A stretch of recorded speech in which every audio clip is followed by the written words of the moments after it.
headlines. NRC reports up to 10,000 daily crossing into Afghanistan as Pakistan expulsion deadline expires. AFJC calls on Taliban to end impunity for crimes against journalists. 27th day of Israeli offensive blasts continue in Gaza as tensions escalate.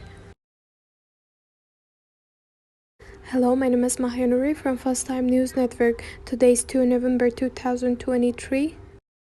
As Pakistan's deadline for undocumented foreigners to leave or face expulsions expired, the Norwegian Refugee Council revealed that up to 10,000 individuals are crossing into Afghanistan daily, causing an overwhelming situation at the border points.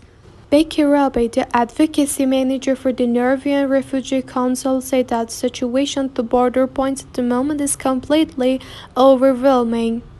There are a staggering number of people coming across the border each day. We are seeing somewhere between 9 and 10,000 people between border points crossing on a daily basis, Rabi said.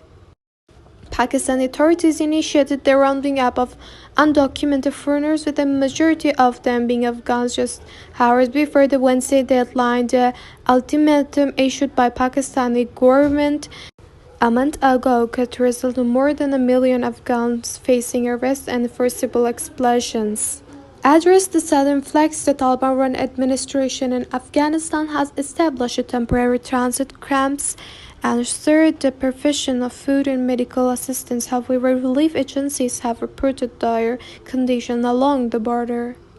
Despite calls from the United Nations rights group and Western embassies to reconsider the expulsion plan, the Pakistani government has remained steadfast, citing concern about Afghans' involvement in the militant attacks or criminal activities that undermine the country's security.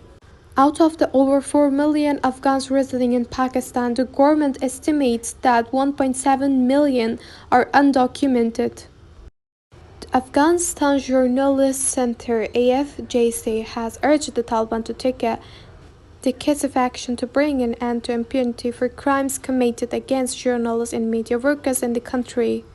This appeal coincides with the International Day to End Impunity of Crimes Committed Against Journalists and the 11th anniversary of the UN Plan of Action on Safety of Journalists.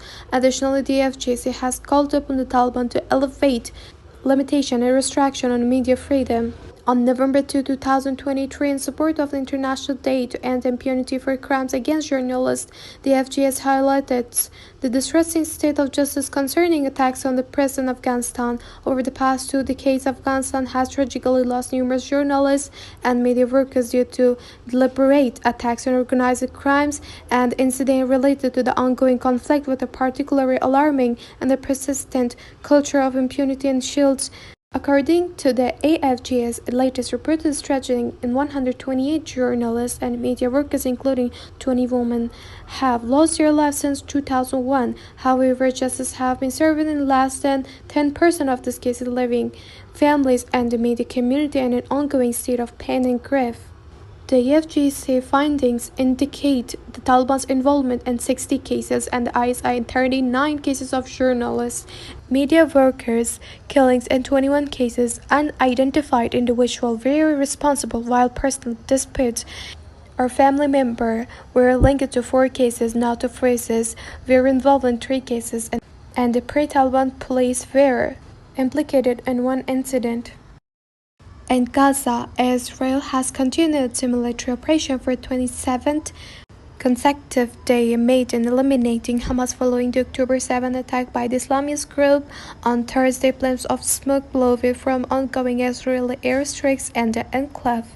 Israel's intense aerial bombardment campaign in Gaza commenced after the October 7 attack. According to Israeli reports, the operation has resulted in the death of approximately 1,400 people, primarily civilians, with more than 200 individuals taken hostage, including foreign nationals and individuals with the dual Israeli nationality. In response, the Gaza Health Ministry, the Hamas-controlled enclave, has reported statutory rules stating that at least 8,796 Palestinians, including 3,648 children have lost their lives due to Israeli strikes since October 7.